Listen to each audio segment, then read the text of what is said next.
Thing is live here. Let's get rid of that. Welcome to RebPsych 2022 and the Yale School of Medicine Grand Rounds. You are welcome to send any technical questions to the host through the chat panel located at the bottom of your screen. If you would like to submit a question, please do so in the Q&A panel. Closed captioning is available. This session is being recorded. Thank you. All right, good morning, everybody, and welcome to RebPsych 2022, Mental Health, Captivity, and Liberation. My name is Niantara Anderson. I'm a PGY2 resident in the psychiatry department here at Yale, and I want to start today's session by acknowledging that the indigenous peoples and nations, including the Mohegan, the Mashantucket Pequot, the Eastern Pequot, the Schaghticoke, the Golden Hill Paugussett, Niantic, and the Quinnipiac and other Algonquin-speaking peoples have stewarded through generations the lands and waterways of what is called the state of Connecticut. We honor and respect the enduring right that these people and nations have over their land. This acknowledgement is but one step, that of recognition, but we hope that RebPsych can be a platform to support indigenous peoples' mental health, rights, and liberation. So we'll start by taking a moment to thank our sponsors, including the Connecticut Psychiatric Society, the Section for the History of Medicine at Yale, the Program for the History of Science and Medicine at Yale, the Program for the Humanities in Medicine at the Yale School of Medicine, the Yale Department of Psychiatry, and the Yale School of Medicine's Office of Diversity, Inclusion, Community Engagement, and Equity, also known as DICE. And I want to say a special thank you to Srija Kodali, a beloved and long-standing member of the RebPsych organizing committee and a med student here at Yale. RebPsych 2022 would not have been possible without her Herculean efforts. And also please bear in mind that we ask that you wear your masks unless you are eating or presenting throughout the day. Thank you. RebPsych's keynote lecture is and has always been the Bertram H. Roberts Memorial Lecture. We are deeply grateful to the Bertram H. Roberts Memorial Fund, which has funded RebPsych from the very beginning and has supported us through the growth of this conference and this community. Dr. Bertram Roberts was an assistant professor of psychiatry at Yale. He published the book, The Family and Class Dynamics in Mental Illness with Jerome Myers in 1959. His obituary in the American Journal of Psychiatry honored him with the words, Dr. Roberts was loved and esteemed for his decency and sense of justice. We also honor Mrs. Frances Roberts. She had a master's degree in childhood special education from Yale and served as the public information officer for the Connecticut Department of Mental Health. She was involved in establishing the Connecticut Mental Health Center. She was the co-founder and president of the National Committee on Mental Health Education, as well as the president of the Connecticut Public Health Association. We are so excited to have you here for this year's conference. I remember a meeting in March of 2020 when I sat with the other RebPsych organizers as we drafted the email canceling RebPsych that spring. We had no idea when there would be another RebPsych, but our community and supporters came together to hold a virtual RebPsych in 2020, and we are overjoyed to be back together as a mixed, hybrid, mongrel community. In many ways, the theme of carcerality has been present in every RebPsych conference because it is so intertwined with the history of Euro-American psychiatry. In fact, you cannot speak of one without the other because under European colonization and its long shadow, the asylum and the jail have always been connected. We hope that this conference will help expose that connection to show how deep it goes and how much harm it has wrought. But this conference will also help us think and imagine together about how we can challenge the ways that the police state manifests in our clinical practice, our scholarly work, our communities, and our daily lives. And with that, I would like to hand it over to Abi to introduce our keynote speaker.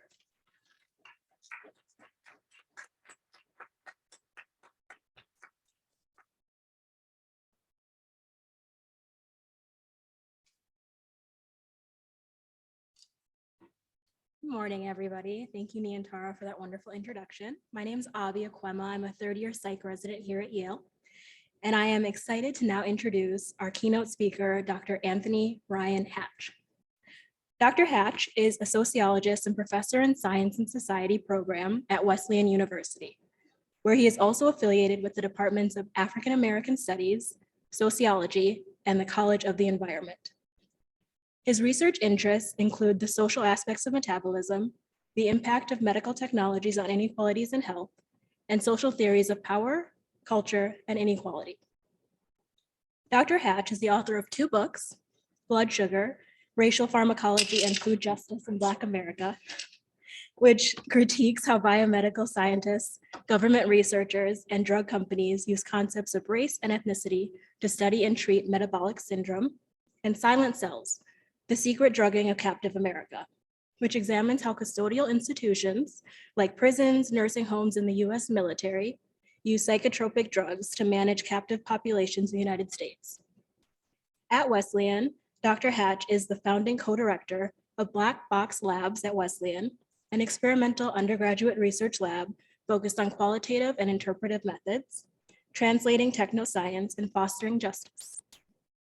Dr. Hatch also serves on several national and international scientific advisory boards, including the National Academies of Sciences Study Committee named Creating a Framework for Emerging Science, Technology, and Innovation in Health and Medicine.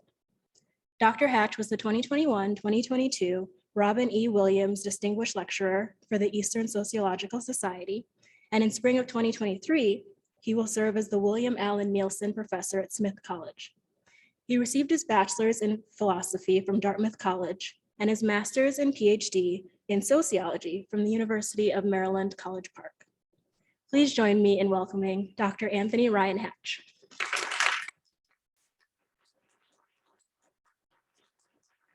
Housekeeping here for the slides. 2 seconds here.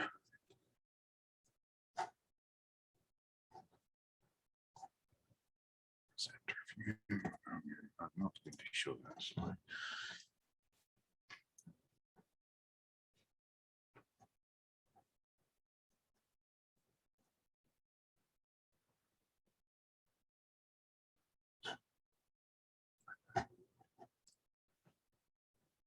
Should be good. Thank you so much. All right, there we go. Hello, everybody who is here in the audience and with us in hyperspace. I'm glad you could take the time to be here today. Thank you so much to all the organizers and staff who have brought us together today around such an important set of concerns that I think could not be more important. I'm especially grateful to Marco, Barry, Patricia, Aza, and Niantara for their labors and careful attention, and to all others who labored to make this event possible. Thank you all. I was already excited to attend this conference, but as soon as I saw the program for today's events that would follow my remarks, I could barely wait. So let's get to it. The title of my lecture is Automated and Intelligent Pharmacies and Global Techno-Corrections. And here I'll show you a quick preview of the technology that will feature in the last third of my talk, the Talist automated pharmacy system, the first automated pharmacy system designed specifically for use in correctional settings. A quick overview would be helpful. First, in the first part of the talk, and I should prepare you, I want to talk for about 55 sharp minutes, but it will be engaging and dynamic and maybe perhaps troubling, and hopefully at the end revealing, illuminating, perhaps motivating. But first we need to define carceral technologies, and I need to outline some of my thinking and some of my training and my approach to thinking about carcerality, technology, and mental health, anti-psychiatry, and the like. In part 2, we need to enter into techno-corrections, a very specific field of technology that is applied in correctional settings.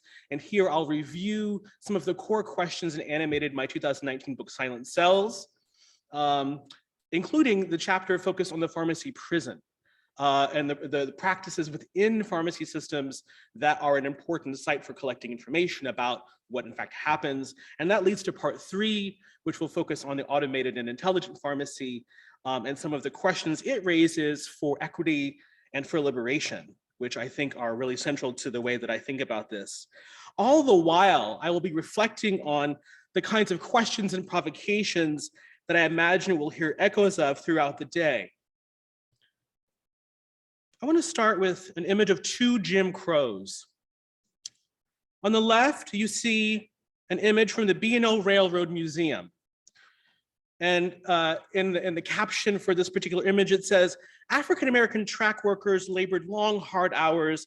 They were known as Gandhi dancers, and they used rhythmic songs and chants to maintain motion and unity necessary to move the sections of rail, hammer spikes, and perform other backbreaking labor to build our nation's rail system. And they would, move in tandem and rhythm to move these rails. And on the right, you've seen an 1899 picture of a Jim Crow, a technology that was used to bend rail lines and move away from this kind of manual labor, this kind of technological innovation, and you would twist it, right, and bend it like you might a tomato, and tailor it like you might a tomato plant or a vine. I bring these two images up to mind to think about the context of Michelle Alexander's work and the broad thinking about the system of mass incarceration as it's unfolded over the last umpteen years in the United States. We know from her work and others that the prison system constitutes a new form of structural racism linked to the execution of the war on drugs. These were racially structured social and economic policies and laws, and that it were accompanied by the circulation of cultural ideas about race and racial inequality. This new caste system, as she calls it, has led to gross forms of political disenfranchisement, social dislocation, and human suffering. But as I read this all-important work, I wondered about the role of technology and how she describes and defines that role in the book. How do technologies factor into the new Jim Crow, both the social system designed to exploit Black labor and the capture of Black bodies? Alexander draws on the metaphor of the birdcage to describe structural racism, drawing on the work of Iris Marion Young. If one only thinks about racism by examining only one wire of the cage or one form of disadvantage, it is difficult to understand why the bird is trapped. Only a large number of wires arranged in a specific way and connected to one another serve to enclose the bird and to ensure it cannot escape. So it's not just one piece of technology or one wire, it's the coordination, it's the arrangement, the connection that forms the enclosure. This is a useful metaphor, but I think Alexander missed an opportunity, in all due respect, to highlight the role of technological industrial design in ensuring the control of prisoner body minds. The constructs of arrangements and connections here signal the design elements of the prison and the systems that support its smooth functioning. The only substantive focus on technology that appears in the new Jim Crow has to do with the militarization of the police. Alexander describes the ways in which local and state police forces have become literal armies, stocked with military equipment from the Pentagon and funded by civil forfeiture of citizens' assets and property that carry out operations in American communities. Here we see a recent military deployment in Ferguson, Missouri, in the wake of uprisings against police brutality and immunity there.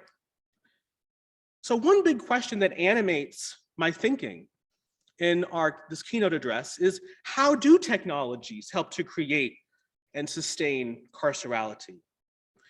In one of my seminars at Wesleyan, Techno Prisons, it opened me up to thinking about new ways to understand how carcerality operates as a social force and as an orientation to design.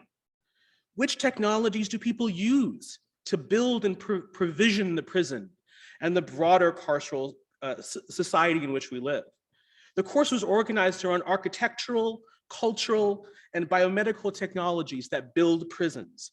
And it featured, among other things, a guest lecture from a respected local architect who had designed medium and maximum security prisons, as well as several local schools.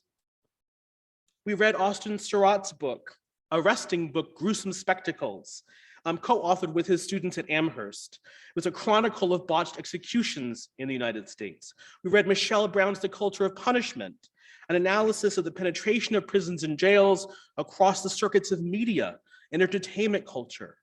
Lisa Marie Cacho's deeply troubling study, Social Death, racialized rightlessness and the criminalization of the unprotected. And Michael Welsh's book, Escape to Prison, continues to inspire my thoughts about spatial design and architecture in this space. And taken together, these studies and others point to the deep integration of carcerality across domains of social life, not just in the prison. There's been a vast exportation and recycling of carcerality through different institutions.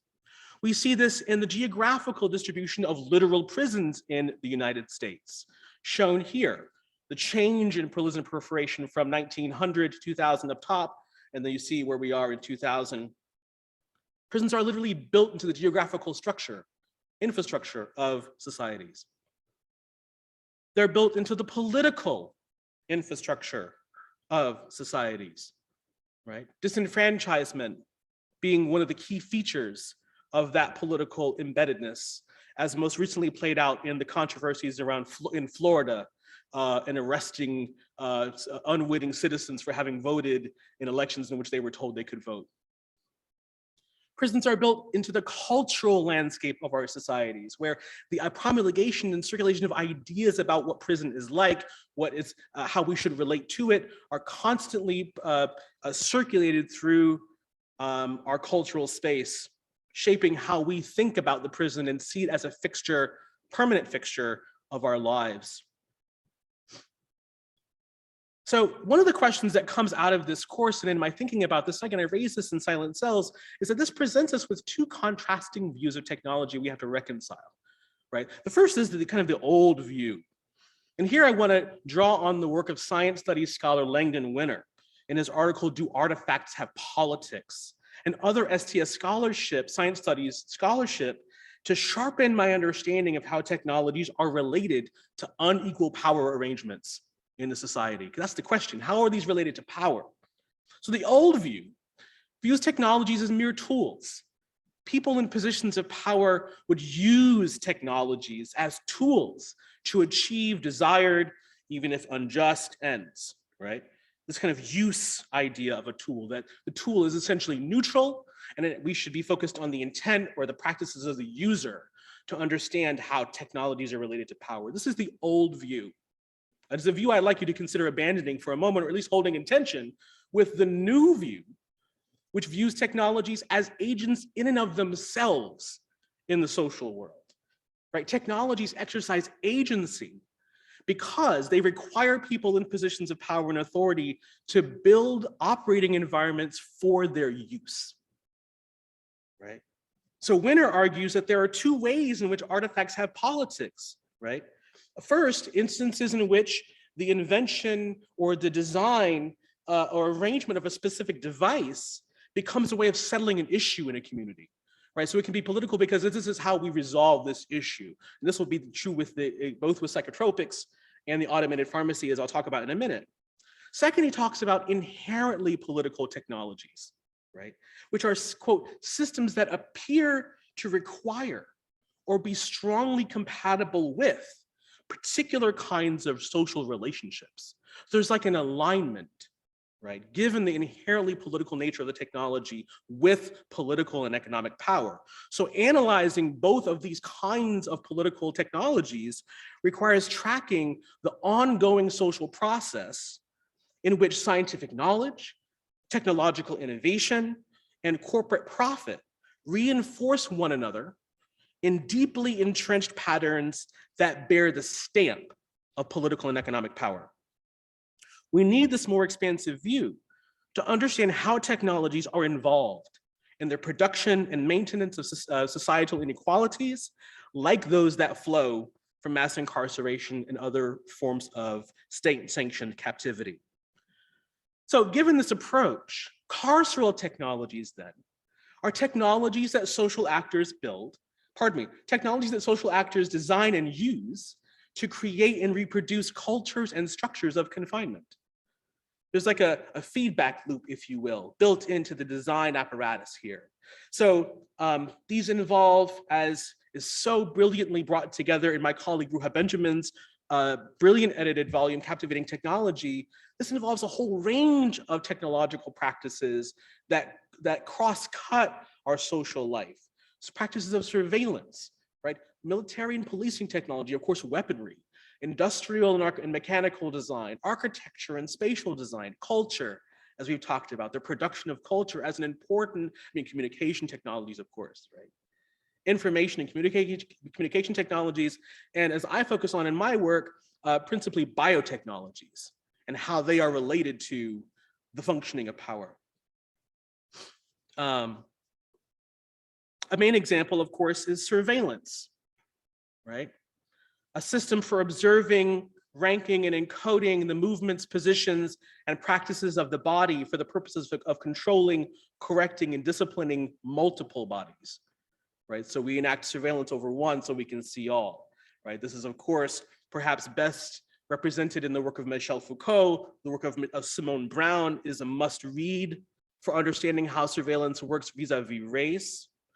I feature here on the slide for you an image of one of my former hometowns, Baltimore, the City Watch program, which was launched in 2005 by then Mayor Martin O'Malley, a Democrat, with an initial deployment of 50 cameras. The program integrated 744 closed circuit cameras from across the city, plus a new program shown there for partnership with community. Right, this is the model of partnership maybe you don't want to necessarily replicate, but this asked for anyone who had a camera, so you could upload your video and have it uploaded into the central database. And it was worth noting that an audit of the system showed that at any given time, 8% of the cameras were offline at any given point in time, and there weren't enough human beings to watch the footage to see for anything that was going wrong. These, of course, are modeled after a much older architectural order, the Panopticon. Here you see images from Stateville Correctional Center in Illinois, modeled after Jeremy Bentham's Panopticon, a famous architectural carceral design that permits visual surveillance of all prisoners from a centralized tower. The surveillance of the prisoner's body itself serves as a means by which to enact a series of unequal power relationships between the state and its citizens. Right? It's a form of power that relies on sight and knowledge, not touch and blood, for its brutal efficiency. Foucault wrote, "The Panopticon must not be understood as a dream building. It is the diagram of a mechanism of power reduced to its ideal form." This particular block shown here, the F house block, was closed in 2008 because it was particularly psychologically disruptive to the inmates who were constantly under surveillance. It was closed, much like the this is the obverse of solitary confinement, right? Another example, the Panopticon, of course, has been extended into the streets, as I mentioned, and Michelle Alexander has talked about, through techno-policing, right? This isn't necessarily the militarization of the police. This is the increasing use of technologies to extend the eyes, ears, and sensory apparatuses of the police state.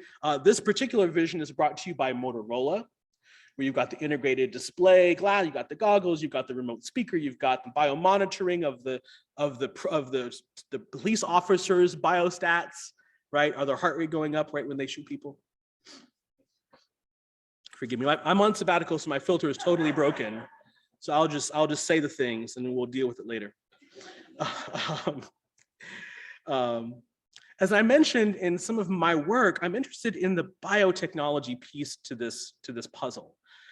So across projects, my first book, Blood Sugar, Silent Cells, and I did write a chapter in Ruha Benjamin's book focused on the prison food system. I commend this to you, Billions Served, thinking about how prisons get food in our moment.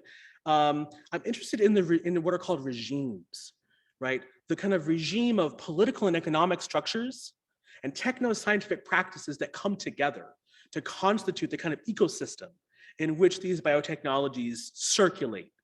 Tracking their circulation is tracking how power moves through bodies, to keep it really simple.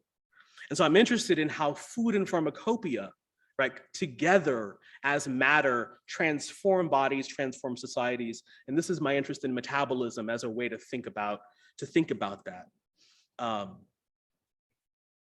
But this, I want to shift a little bit, given some of this frame, to turn to anti-post-critical psychiatry.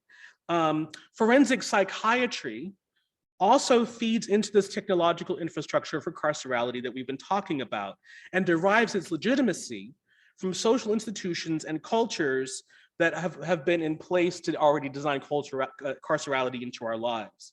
So in the course of my research for Silent Cells, I routinely questioned psychiatry's role in the historical establishment of carceral institutions and in justifying and sanctioning psychotropic prescribing practices.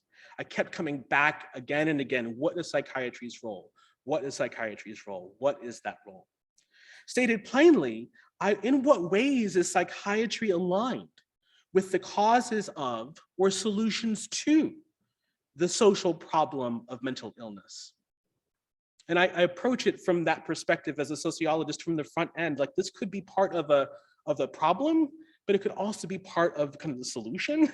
And I want to think about that analytically and with lots of evidence. So in 2015, I arrived at Wesleyan in the Science and Society program with plans to develop a new class called anti-psychiatry that would accompany and facilitate this line of questioning in Silent Cells. My pedagogical strategy for anti-psychiatry was to walk students and myself through the critiques of psychiatric knowledge, power, and practice as they were articulated from within psychiatry and from without psychiatry, especially by feminist historians, science studies scholars, and scholars in and adjacent to Black studies specifically. I wanted to understand where the lines of resistance were and what kinds of rhetorical strategies and research methodologies were deployed to author and speak anti-psychiatric discourse. I also wanted to join my Wesleyan colleagues, Jill Morawski and Victoria Pitts-Taylor, by offering a course that helped to contextualize the side disciplines in neuroscience, in social and historical context, and in their political context. My objective was to develop arguments in Silent Cells that were sensitive to the strengths and weaknesses of anti-psychiatric discourse without centering anti-psychiatry as an organizing kind of theoretical framework for the project, which it was not.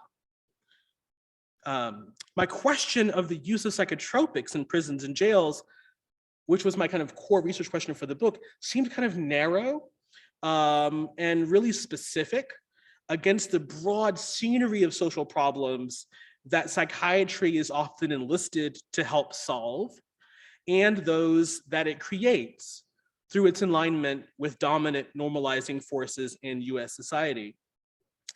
I was unaware of any specific undergraduate course that focused on the so-called anti-psychiatry, or any discourses as such. So I began to immerse myself in the intellectual history of the movement and its anti-science ideas, and tried to present them in the broader context of a genealogy of mental illness and social structure. And so I want to take just a minute to talk about that broader kind of lens for me, because it's really important to how I think about this, not just as a technological problem, but as a problem related to inequality. So I borrowed a few readings from an independent study I had once designed on the sociology of mental health, and reached back to years of training in social psychology and the sociology of mental health at the University of Maryland, where I studied with Leonard Perlin, a pioneer in the sociology of mental health, who conducted groundbreaking research on the social processes through which stress and inequality impact social distress. The stress process model, as it is known, was developed out of innovative interdisciplinary research at the National Institutes of Mental Health in the 1950s, 60s, 70s, and 80s, where Len and his colleagues were based, and then they were moved to UCSF and other places. In graduate school, I had been the recipient of the American Sociological Association's Minority Fellowship Program, which at that time was still sponsored by NIMH. And Len had supported me in pursuing that work. And then my dissertation chair, Patricia Hill Collins, helped me complete that fellowship. In that work, I developed a keen sense of the importance of mental health and detailed knowledge about the social etiology of disease and distress, and the pathways that led to psychiatric disorder and disablement. right? Understanding how those processes unfold in the lives of people is extraordinary. You're missing the entire show if you miss that story. Sociologists' research into the epidemiology of mental illness and its relationship to social structure and culture were vitally important to public understandings of mental health and psychological well-being. Sociologists like Irving Goffman, and while he was not a sociologist, of course, Foucault, we'll get back to Foucault, and others helped describe the institution of the asylum and its social practices, cultural rituals, and relational dynamics. From Emile Durkheim's key interventions into anomie to the vibrant new kind of American Sociological Association journal, Society and Mental Health, the research of people like Alan Horowitz and others, sociologists continue to provide much needed intervention into these kind of social understandings of the origins of distress. Social scientists and practitioners of social medicine and science studies have produced important historiographic, ethnographic, and qualitative research on the production of psychotropic drugs and psychiatry in particular. Probably the most important book in my own reading is Jackie Orr's book, Panic Diaries, A Genealogy of Panic Disorder. The work of Jonathan Metzl has proved instructive for sure, Robert Whitaker, others, right? Feminist historians and cultural critics have been especially focused on retelling the deep histories of the DSM as a gendered technology, highlighting how the diagnostic schema are inextricably linked to racial, gender, and class hierarchies. People like Bonnie Burstow, Joanna Moncrief, Eileen Gambrill, and others are noteworthy in this regard. I'm happy to share these names for people who want to follow up on them. Post-colonial critics like Frantz Fanon have detailed psychiatry's complicity in the effort by European nation states to colonize the minds of colonial subjects and social relations. Intersectional forms of anti-psychiatric discourse in texts like Black Madness, Mad Blackness by Therry Pickens, and the Mad Studies movement more broadly is diversifying our understanding of psychiatric violence and the practices of resistance in relation to social epidemiology of mental disorder. All right, all of that is really important kind of theoretical and background to bring to what comes next in the talk. One of the outcomes of anti-psychiatry was a collaboration I effectuated with a student of mine, Sophia Pchacek, we published in The Conversation on the first digital mental health drug, the Abilify MySight system, which we published in The Conversation.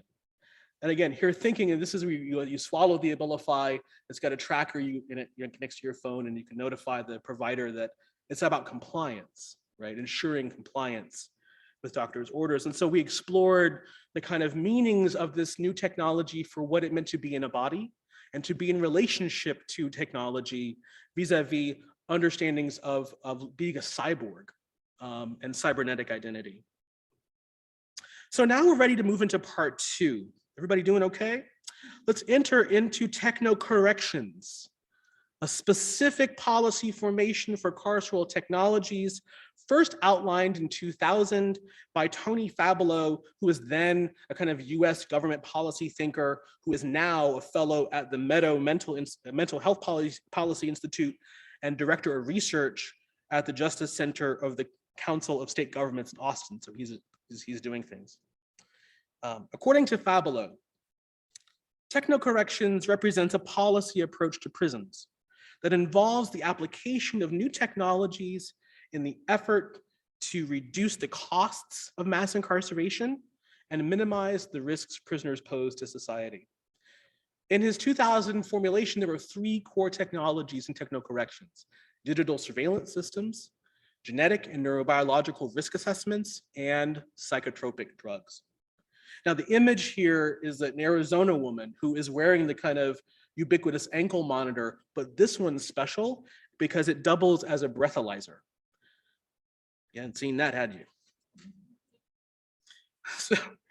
So again, my 2019 book, Silent Cells, really focused on psychotropics as one particular technology embedded within techno-corrections.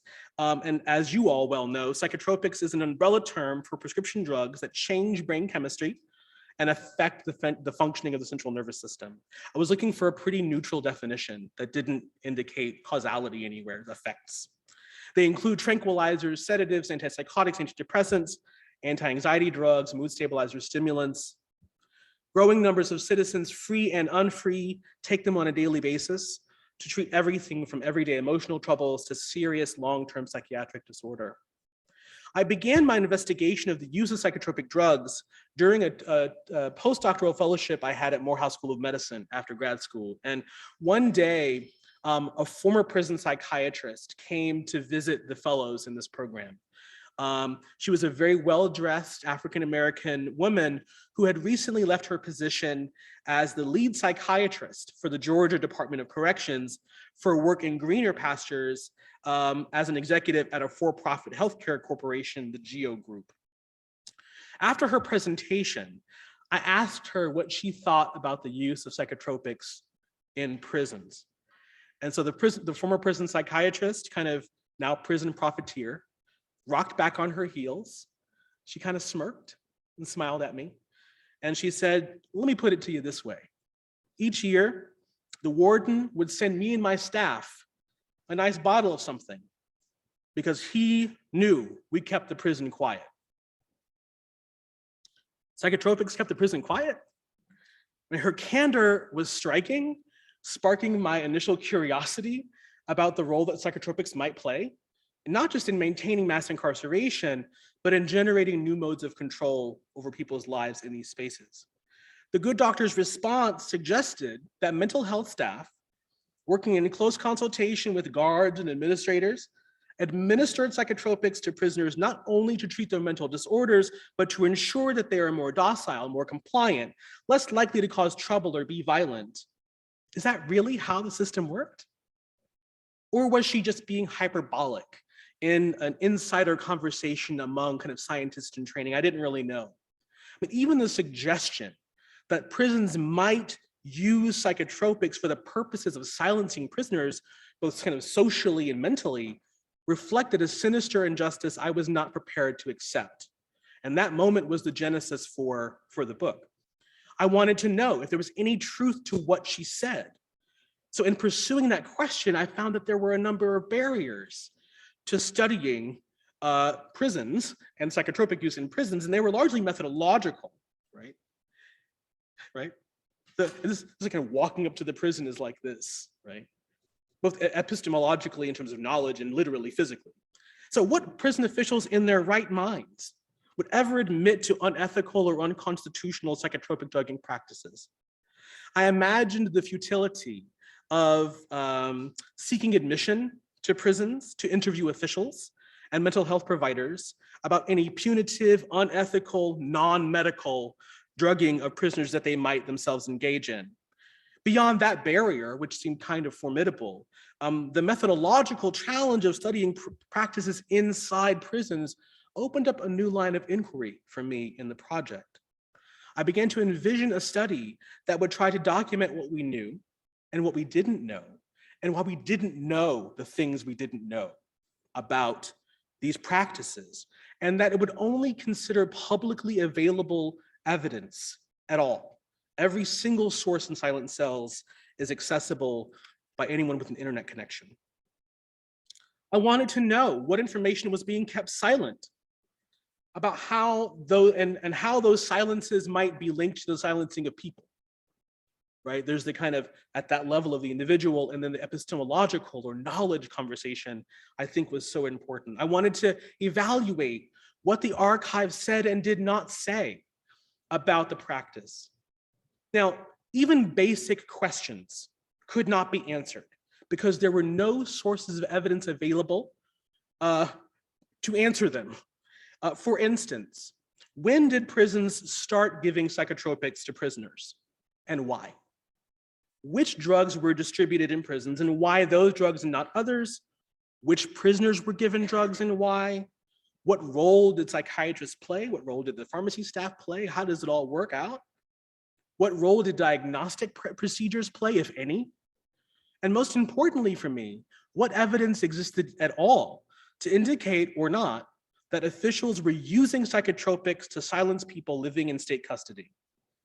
To my great shock, these questions had not been addressed anywhere in a systematic way vis-a-vis the United States. So Silent Cells raises questions about that, and it raises them in solidarity. Forgive the long quote, but it's worth it. This one I'm raising these questions in solidarity with, among others, a group of 14 prisoners who wrote to Congress protesting unjust treatment in 1980. They wrote, "The Leavenworth prison authorities utilize widespread forced drugging for completely inappropriate reasons. It could be fairly viewed as a prevention measure, utilizing chemical straitjackets. Many of us haven't done anything contrary to their rules and their regulations, but they seem to feel we might disobey orders. It was used on at least one of us in lieu of proper medical treatment when he complained of an ear infection and asked to be excused from work. Some of us have tried to physically resist the injections, believing it is inherently unjust to be given dangerous medication for certified psychotics when we're not psychotic, only to be assaulted by their, quote, goon squad, beaten, held down, injected with Prolixin, and fined in the neuropsychiatric ward. Some are resigned to our fate and regarded as futile to resist this mad techno-totalitarianism. We merely acquiesce to their demands and take our periodic injections quietly." Similarly, multiple studies demonstrated that female prisoners were more likely to receive psychotropics than males, over and above their estimated population prevalence of common mental disorder in prisons. In 1976, in a famous case, psychotropics were used to control a group of rather unruly women from the Bedford Hills Correctional Facility in New York, which was then the Mattawain State Hospital. They were shipped to the Mattawain State Hospital, shown here. Wish you were there. It's a lovely place. If you drive from here, from my house in Hartford to Albany, you see it. And under deposition, the hospital superintendent, when asked about what happened, said, rather tellingly, "Medication often serves a dual purpose in the physical and mental rehabilitation of patients and inmates, both toward effective custody and effective rehabilitation." Just for historical note, in 1977, this hospital was closed down, but it eventually reopened as the Fishkill Correctional Facility, where today prisoners fabricate to order heavy gauge steel doors and specialty items such as windows for prisons and psychiatric institutions as part of New York State's prison industries program. So given these kinds of testimony and given these legal cases and other exposés, I began to think about where we might go to ask questions and get answers about these practices. And we settled on the pharmacy as a place to raise some of these questions, right? If there's one institution that should be able to provide the data needed to evaluate the policy of technocorrection, even just policy evaluation, right? Vis-a-vis psychotropics, it would be the pharmacy. So in this chapter of Silent Cells, my colleague Renee Shelby and I analyzed the findings of 31 publicly available government audits of prison pharmacies in order to understand how these pharmacies operated as major conduits for drugs, especially psychotropics. Here is just a list of those 31 audits. Through the 2000s, federal, state, local audits, you can consult this table as I talk about these for a minute, because the audits were a really interesting piece of evidence to consider in this conversation. Many jurisdictions use the audit to determine whether money can be saved, principally, governed by a kind of raw neoliberal form of economic rationality that reduces everything to a dollar. Everything is enumerated and financialized. And it disorganizes decision-making in the institution, right? Prisons and the prisoners within them, of course, represent an important node in the circuitry of biomedical capitalism, right? When that commodity moves through them, there's like a little cha-ching sound. The scale of public monies paid out to provide care for these people, which of course is constitutionally mandated, is breathtaking. It's about 20% of expenditure, but that mirrors what it's like out in the free US society. About 20% of GDP is spent on healthcare. It's the same in prison. 20% of spending is on healthcare.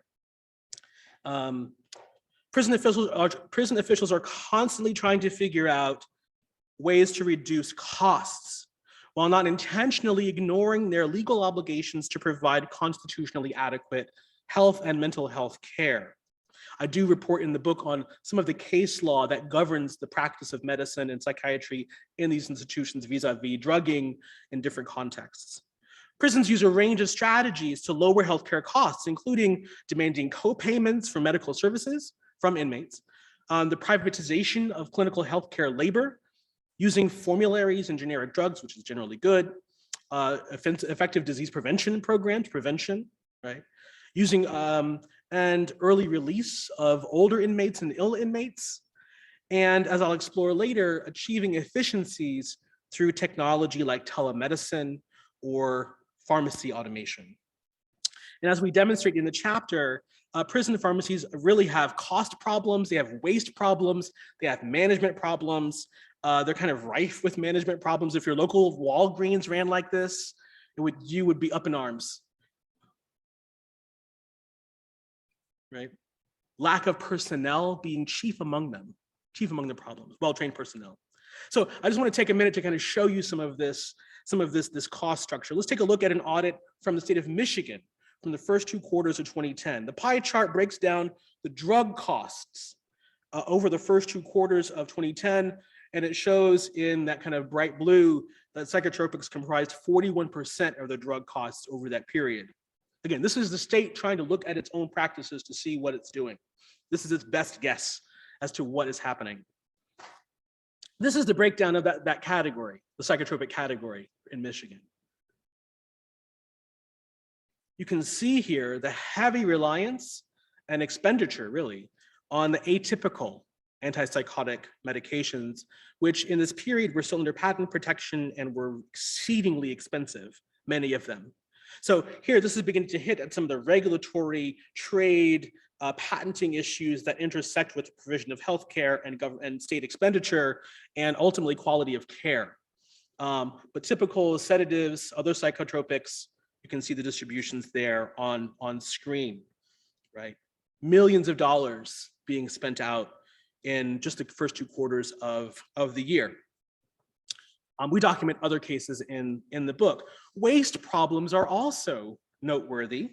And perhaps our favorite or most chilling example is from the state of California, where the auditors, who we imagine to be kind of mild-mannered, right, attorneys and such, accountants, they framed and titled their audit an analysis of the crisis in the California prison pharmacy system, including a roadmap from despair to excellence. Maybe there's a place in between despair and excellence we can try to get to not, if you're at despair, maybe we can find a place on the way. But they found, this is an image taken from in the audit, unstocked, unused medications just thrown in bags and laying around the pharmacy. They weren't adhering to the formularies that they were supposed to be adhering to. The inventory system was unreliable, and so the pharmacists would use handwritten tallies to circumvent the digital system that was being implemented. There were wholly inconsistent transfer practices. So if someone was moved from one institution to the other, their meds have already been procured, and they're never going to find them. Right. So with cost and waste being these kind of twin issues, right? It's really puzzling that there was, according to a 2004 report, at least, from the Council of State Governments that Tony Fabolo now directs the research for, no national data existed on how much each state pays for pharmaceuticals. Like, that data does not exist for all of the jurisdictions. And that's just for states, right? To say nothing of yes. 2010. This, of course, accompanies non-medical uses. I highlight many in the book, but forgive me for presenting one. This is in the case of ICE. It was really difficult to evidence this in the book, but there's a specialized branch of ICE called the ICE Health Services Corps that performs a very specific function to administer psychotropics to civil detainees who are awaiting deportation from the United States. Their specialty is a, quote, pre-flight cocktail, that's their term, of Haldol, Ativan, and Congentin. It's hard, which they inject into the bodies of, quote, combative detainees. It's hard to know exactly how many people have been subjected to this practice over time, but this unit has accompanied several thousand deportations since its formation in 2003, when the Department of Homeland Security was formed after 9/11. It's practices like these in the context of the pharmacy apparatus that really just kept bringing me back to a core question I could not answer. And that was, what is the full scope, the full picture of psychotropic drugging practices in custodial institutions? The full picture, right? And that leads me to the final part of the talk about the automated and intelligent pharmacy. Can the automated and intelligent pharmacy help solve some of these problems? I mean, going further, what problems does the automated and intelligent pharmacy reveal in terms of the political and economic structures in which carceral technologies emerge and are applied? So as I mentioned, in Silent Cells, we reported on the increasing use of computerized kind of data systems for pharmacy management, inventory management that began in the 2000s. And this is, I'll kind of pick up the story there. The automated and intelligent pharmacy is really a system. It involves using computer, communication, and robotic technologies to mechanize and digitize and manage the mixing, prescription, and distribution of pharmaceuticals. This is one particular schema shown here, the software system. You've got the portal, you've got the data entry. Back there, you've got the point of sale, right? The shipping, the app, it's all kind of one integrated system. This is the intelligent version. The market, the global market for the automated pharmacy system is already pretty big, about $5.4 billion last year, and expected to grow to about $8.6 billion by 2027. Intelligent pharmacies are being integrated into global techno-corrections and are becoming the kind of key infrastructure for the distribution of pharmacopoeia in prisons and jails and other long-term residential living facilities where people live, right? Particularly in elder care and gerontological care. This process has happened unevenly over time of kind of full automation because different technologies get bought up and aggregated by larger and larger firms and then packaged, which I'll tell the story of in just a moment. But this has kind of been in a slowly kind of evolving infrastructure that's come up. Some of the big players in this market are shown below.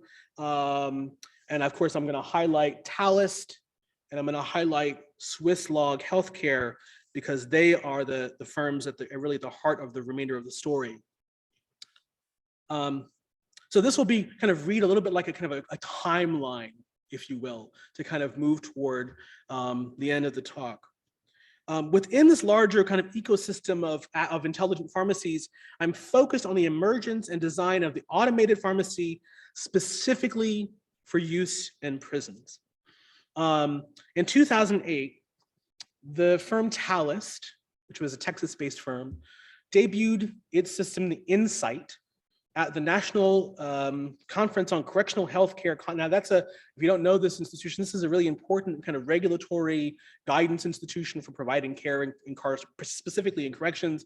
It's a little bit secretive, right? They don't make public everything that they do, their recommendations, their counsel, their advice. It's a little kind of closed door for paid members only, which I'll come to. But they presented this new system, Insight, in 2008 at the Hyatt Regency in Chicago. And I can just imagine, I didn't go there, I obviously wasn't there, but I can just imagine it's sitting there in the hall, which I'll show you an image of it in 2 seconds. I'm focused on the emergence and design of these systems.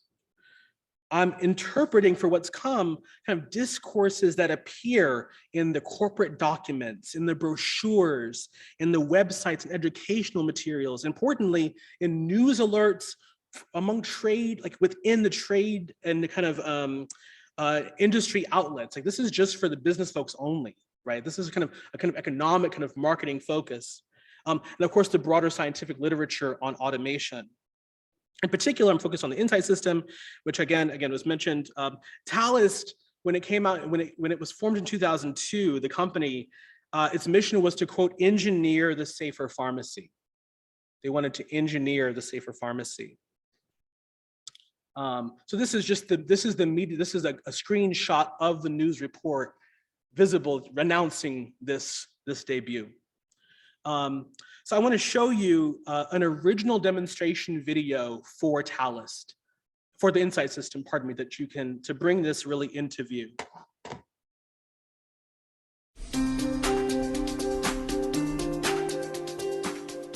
Talist has created the first medication management system designed specifically for corrections. The Insight remote dispensing system provides secure, automated medication dispensing at the correctional facility.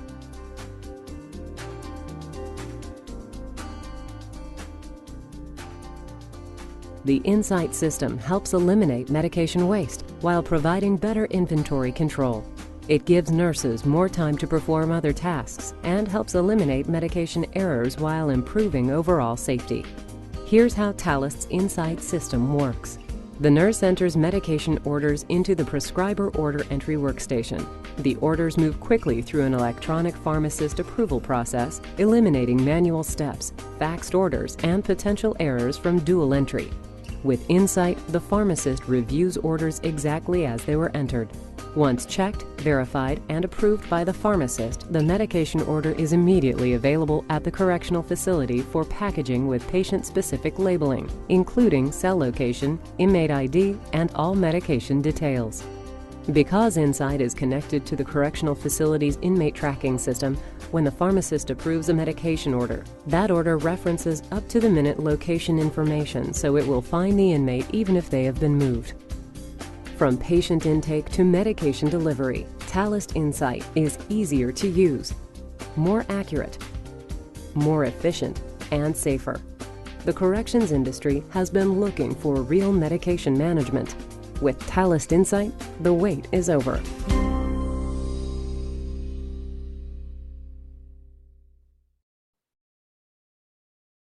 The first jurisdiction to bring Insight online was San Bernardino County in that year of 2008.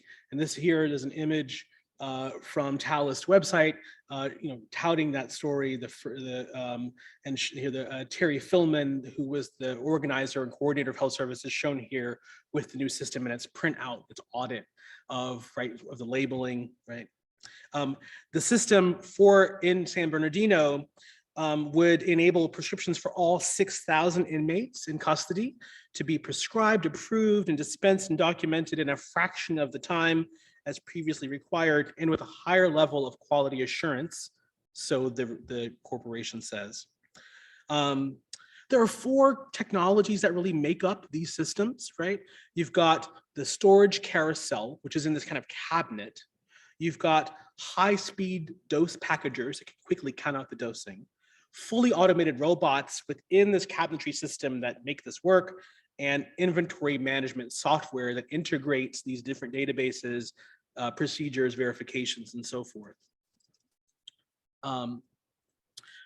We actually have to take a step back from 2008 to understand that before this could happen, the regulatory landscape had to be established for the technology to be integrated into the social system.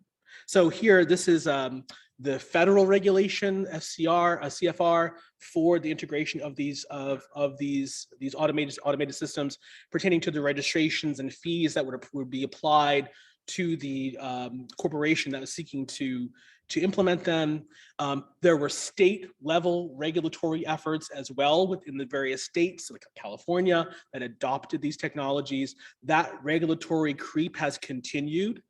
And I'll come to that in just a moment, but that's an important moment to kind of, come back to and I did that on purpose, to actually understand that there's a kind of a regulatory, political, economic framework for the deployment of the ostensibly innovative new technology. Nonetheless, business accelerated quickly.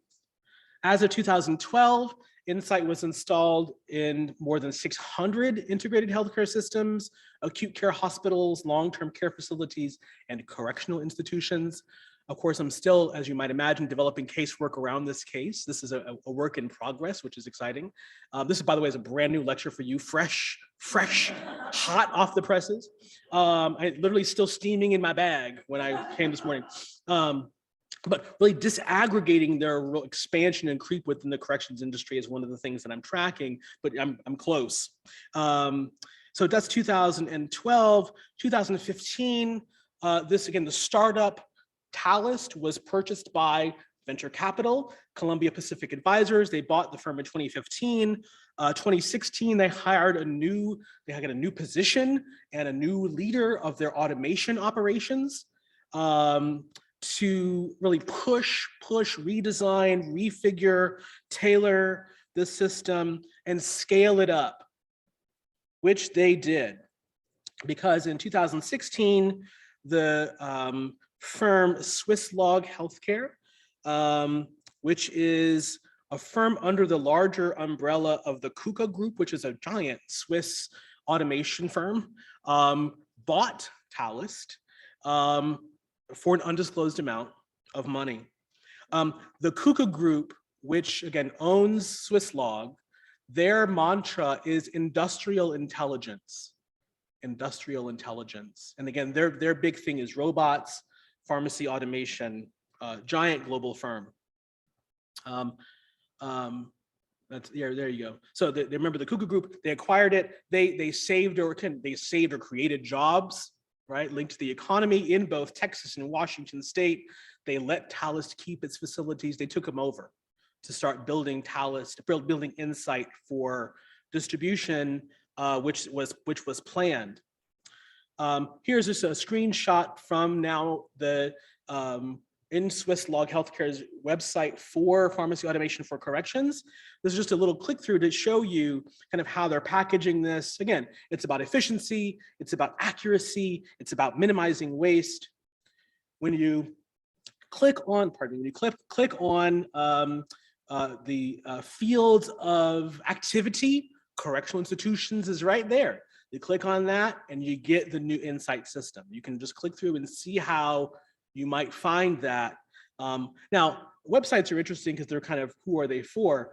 The people who were the purchasers already knew what was happening with Insight, and I'll tell you why.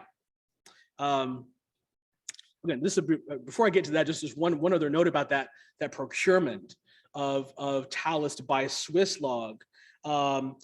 This is reported in McKnight's long-term care news. I didn't know there was such an outlet. All these really interesting industry outlets that share information and for industry insiders vis-a-vis the procurement of and adoption of these new technologies.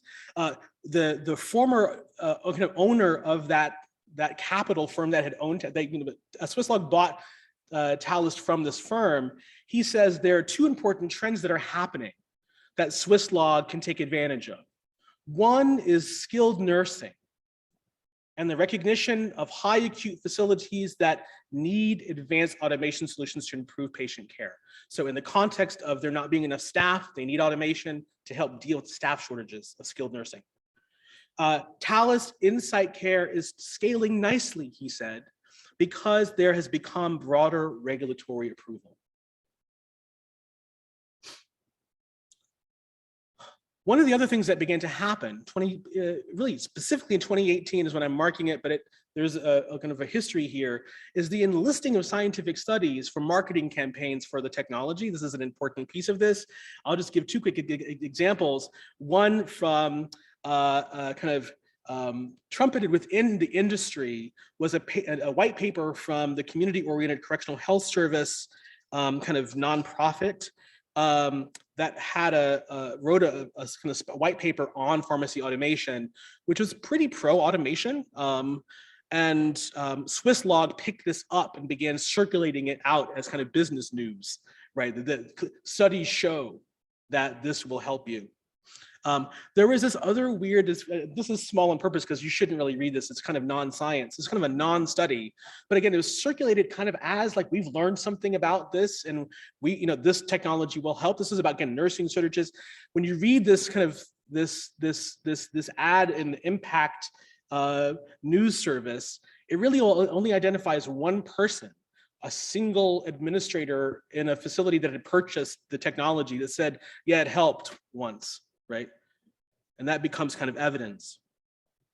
There is a body of research, secondary research, particularly in the nursing and health policy world, about the adoption of these technologies. And just suffice to say that this history, which goes back from the 90s, into the 2010s and more recently, identifies problems, errors, different kinds of experiences in case of frustration, dealing with the system.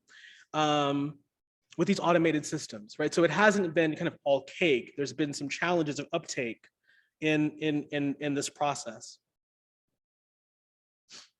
In 2020, right, Insight got the hookup because it began to be sold at a pre-negotiated price through one of the largest cooperative purchasing organizations for pharmaceuticals and biomedical services in the US, the MCAP Consortium, which is based in Minnesota. I write about this in Silent Cells. And this is a multi-state coordinating body that buys drugs and medicines and Band-Aids in mass for public hospitals, prisons, long-term care facilities, and the like. I mean, really big purchasing power here through MCAP. Pre-negotiated pricing was negotiated for Insight in 2020. And that places Insight among the products that are listed by MCAP and available for purchase by its membership. That's 2020. Here's the announcement, right? They were awarded an agreement from MCAP to, again, this is going to mean that this is 2020. This means that this technology is about to get scaled up big time. In 2021, Swisslog became a bronze partner with a large financial donation to the National Commission for Correctional Healthcare. Their foundation, they have a foundation, the Partners in Correctional Health Annual Giving Society. They became bronze members, right? Bronze status for having given a large donation to the very regulatory, kind of extra governmental regulatory agency that provides scientific advice and counsel to prisons. So this is an example perhaps of a kind of regulatory situatedness or regulatory capture, and also kind of scientific capture, and also this kind of back end arrangement to kick a little money the other way. Where does all this leave us in terms of our approach to mental health, captivity, and liberation?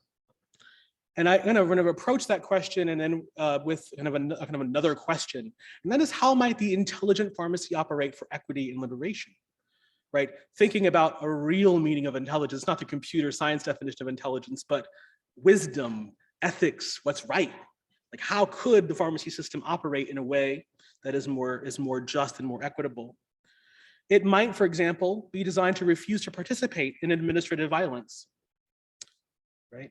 As I document in Silent Cells, it could be part of a system of public accountability and data transparency to evidence equitable and effective healthcare. So I could imagine a world in which these systems are marshaled. The data from them would be invaluable to actually evaluating different healthcare decisions within a system, right? And not just used as part of kind of a financialization or kind of profit taking, right? Non-compliance and whistleblowing, that's animation was out of order, but this is kind of non-compliance with those non-medical orders. And finally, evidencing the consideration, like actually documenting the study of the impacting technology on all affected super users. So when the technology is put in place, who's using it? And and this super user term comes from industry, right? This is the person in the facility who's using the machine all the time. And so I think that's important. But I also think what's important is the populations who are subjected to the practices that come out of the operation of the technology as super users as well. I'm curious about whether the meaning of automation as automaton might also apply to the psychotropic prescribing practices that take place in prison. Are prison mental health staff unthinking automatons who simply apply their medical stamp of approval on whatever practice is recommended by security officials? Are psychotropic prescribers and pharmacists just pressing buttons now? Turn the machine on, press the button. Have we ceded all agency and thinking? Are they simply technicians of practical knowledge, in the words of anti-psychiatrist Franco Basaglia? So having said all of that, I'll leave you with a final thought. And it's from Benjamin Rush, signatory to the US Constitution and so-called founding father of American psychiatry, at least one of them, a man whose own son, John, died of melancholy in a Pennsylvania hospital after a 27-year period of hospitalization in August of 1837, his own son. He said, by the proper application of these mild and terrifying modes of punishment, chains will seldom and the whip never be required to govern mad people. Thank you.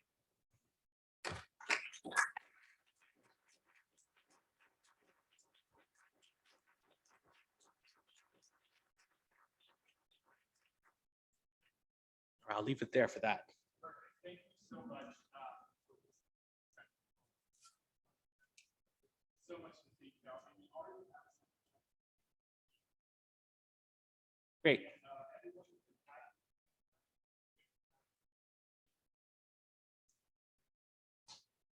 We are going to go, I think it's worth taking some time.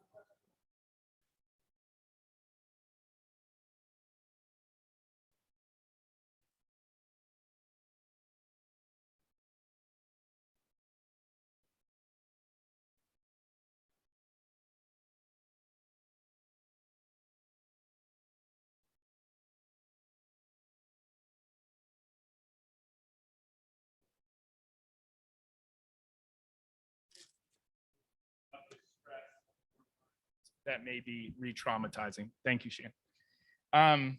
Okay, so with that, let me give you two questions from the Zoom just to kick this off. Amit Suneha states first, building on your talk, psychiatry exists inextricably linked to techno-corrections, but it also exists and is practiced separate from it for many millions of people with mental illness. What are some key takeaways from your work for psychiatrists who practice clinically outside of correctional settings? And what is one thing you'd like to see community psychiatrists doing? So that might be a chance to talk some about carcerality outside of these formal institutions. And then one more question from Lucy Lebron. For anyone working to implement this transition, and I think they're referring here to the transition to insight that you mentioned.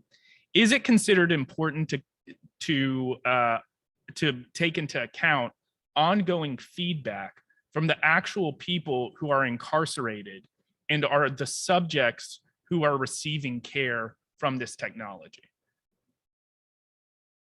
These are really good questions to start us off, and I'll try to be very succinct and sharp in my answers to allow for as many questions and back and forth as possible. First, what I think one of the things I learned by studying inside a prison or studying the prison as a social institution is that the practices that unfold within those institutions are linked to practices that happen outside these institutions. In fact, I came to see that boundary of in and out as far more permeable and transitory than I had assumed. Right, the back and forth, the exportation, the importation, the transfer, the translation of technologies across these institutional contexts is something to be mindful of. So I wouldn't assume at the outset that what's happening in prisons is like a special case. In fact, I just went about the work, the comparative work in the book of showing how what's happening in prisons was kind of like what's happening in nursing homes. It's kind of like what's happening in the foster care system. It's kind of like what's happening in the active duty military, where the government decided it would be a good idea to start giving psychotropics to prisoners in the live war zone, right? As a way to expand and augment the fighting strength right? So in all these different institutional contexts, which encompass large numbers of mental health service users, these are service users, right? There's a need for understanding how those particular institutional contexts shape the practices that you engage in. I think the other lesson for community psychiatry, maybe the opportunity for community psychiatrists, is to link up with and find out wherever you might be, a way to connect with people coming out of the system. As one concrete suggestion, can you partner with an organization that's providing transitional support services, housing services for people coming out of the system, that you might actually form a bridge between whatever care they're getting inside the system and what's going to happen outside, right? For many released inmates, they might get a little bit of medication. If they started medication in prison, they might get a dose before they leave. They might not.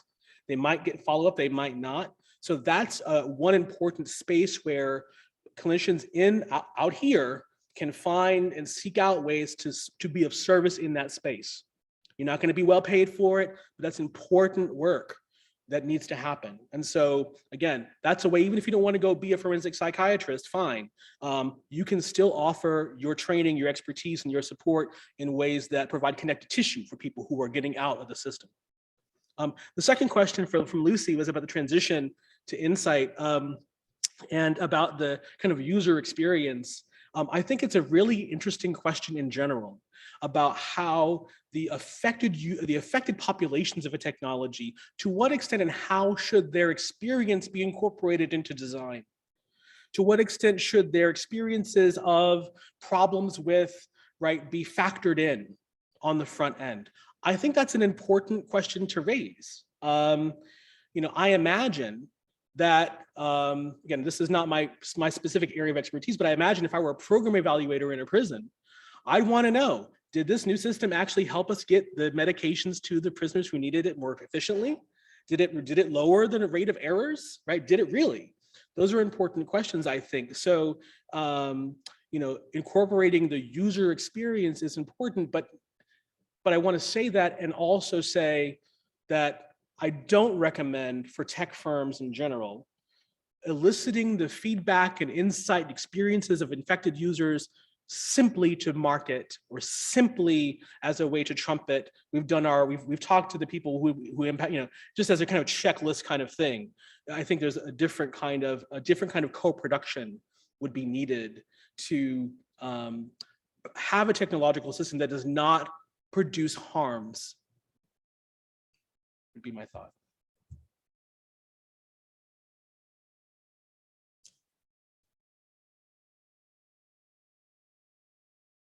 Hi, good morning. Thanks a lot for the talk. My name is Jonathan Ross. I'm from Albert Einstein College of Medicine.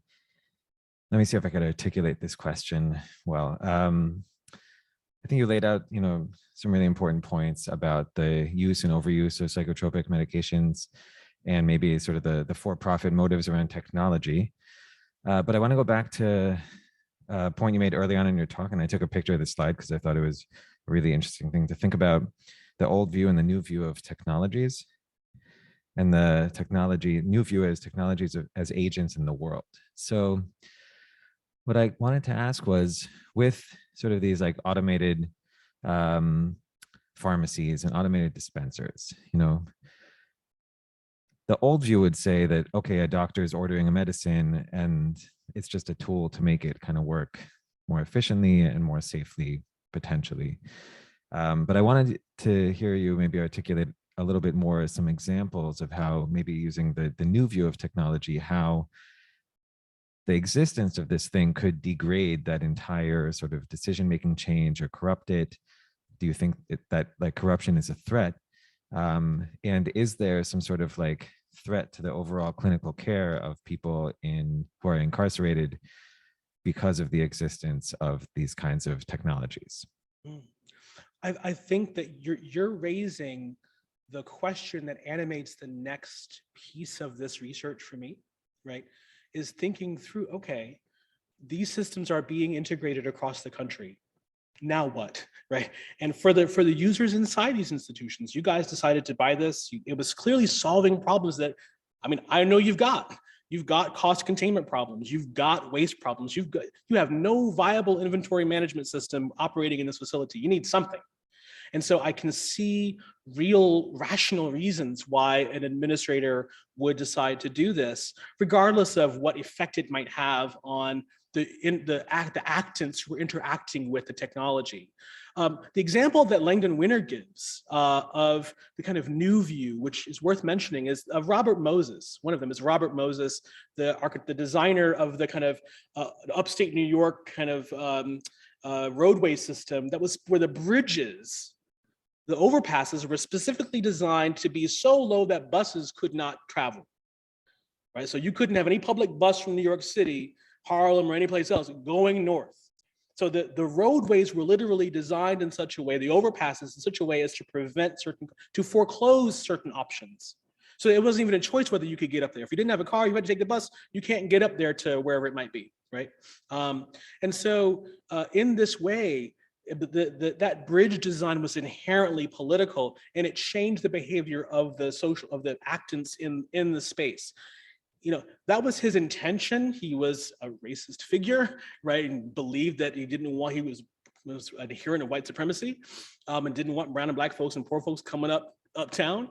And so, but even without that kind of racial or racist intent, the effect of the design was to create a world in which segregation could unfold.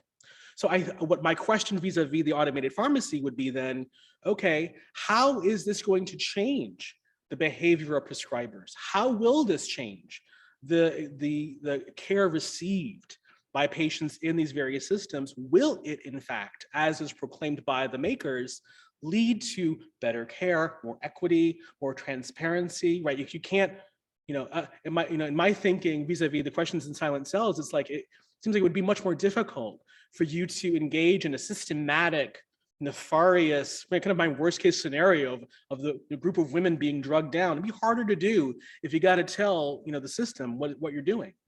If that's got to run through the system. So I'm curious of what workarounds might emerge, right? How different schema might evolve from the people to kind of work the system, or whether the systems are effective at controlling the flow of pharmaceuticals, right? I'm curious about that on as a research question. And so looking to the ways in which nurses write about their experiences will be one important site of evidence for me, right? They're the ones who are using the system, they're the ones using it. So I'm going to be looking at that to see what their experiences have been.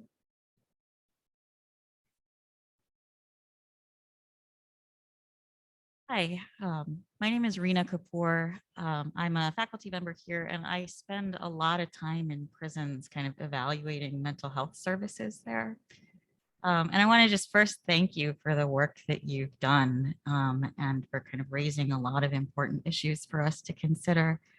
I've certainly heard people, I've talked to a lot of prisoners about what their experience with mental health care is. And I've certainly heard the kind of concerns that you raised about over medication, but probably 3 or 4 times as likely people raise concerns about under medication, saying, I was in treatment in the community before I was incarcerated. I've been asking for that and I can't get it. And I just wondered if you've also encountered that perspective and how that fits into kind of what you've been saying here today.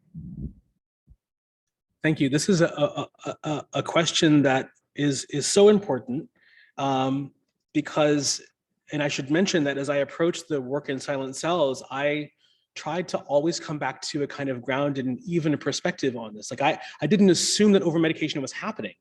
I just kind of wanted to know, what are you guys doing, right? It could be, and there was epidemiological evidence to suggest that there was a lot of unmet need, but it was unclear to determine at a population level which groups of incarcerated people are not having their needs met and which are getting their needs met a little too much. What are the patterns of those practices? It is true that for many people who are incarcerated, that's the first time they're getting healthcare, right? For you, a prisoner in the United States, you have a constitutional right to they can't just let you die unless they decide to kill you, which they do. right? But given the Supreme Court precedents in this area, they can't be deliberately indifferent to your suffering, right? They can't just knowingly not care. And so that creates patterns where being excluded from care becomes a problem, right? Because you have a constitutional right that should be protected, right? So the courts have been one way where that has been adjudicated. The other problem, though, is that of inclusion, where you're included in the practice that maybe for unjust reasons. Disaggregating those at the population level, given the data that's available, is not possible. And so your experience does match what I would hear reported in some of the accounts that of people not getting medication. And I actually, by the time I finished the project, I mean, tragically, is it weird to have someone say, I still don't know, right? What patterns of under medicalization adhere in these contexts? Part of that is because we don't have the data we need to evaluate the question systematically, right? It can maybe be this jurisdiction, that qualitative study might show a certain pattern, right?